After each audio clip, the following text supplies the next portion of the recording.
He അവൻ, his അവൻ്റെ. I went to his home. What is his name? Him അവന്, അവനെ. I gave him 5 rupees.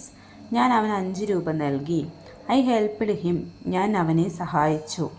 She എന്ന് പറഞ്ഞാൽ അവൾ, ഹെർ അവളെ, അവൾക്ക് അവളുടെ. What is her name? I gave her 5 rupees. I went to her house. I helped her.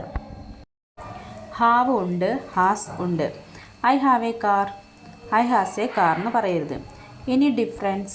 Have ഉണ്ട്, I ഞാൻ, യു നീ, നിങ്ങൾ, ദേ അവർ. I have a pen. You have a mobile phone. They have a bus. We have a car. I have 4 brothers. She has 2 sisters. അപ്പോൾ I have 4 brothers എന്ന് പറയുമ്പം ഐക്ക് വന്നത് ഹാവ് ആണ്, ഷീക്ക് വരുമ്പോൾ ഹാസ് ആണ് വന്നത്. I have, he has, she has. We have, you have, it has. I have എനിക്കുണ്ട്. ഐ ഹാവ് ചിൽഡ്രൻ, എനിക്ക് 2 ചിൽഡ്രൻ ഉണ്ട്. ഐ ഹാവ് ക്ലാസ് ടുമാറോ, എനിക്ക് നാളെ ക്ലാസ് ഉണ്ട്. യു ഹാവ് നിനക്കുണ്ട്, നിങ്ങൾക്കുണ്ട്. You have a lot of problems. We have ഞങ്ങൾക്കുണ്ട്. We have a dog. We have offices in Calicut and Thrissur. He has അവനുണ്ട്. He has business in America. She has a cat in her house. It has ഇതിനുണ്ട്. It has a long tail.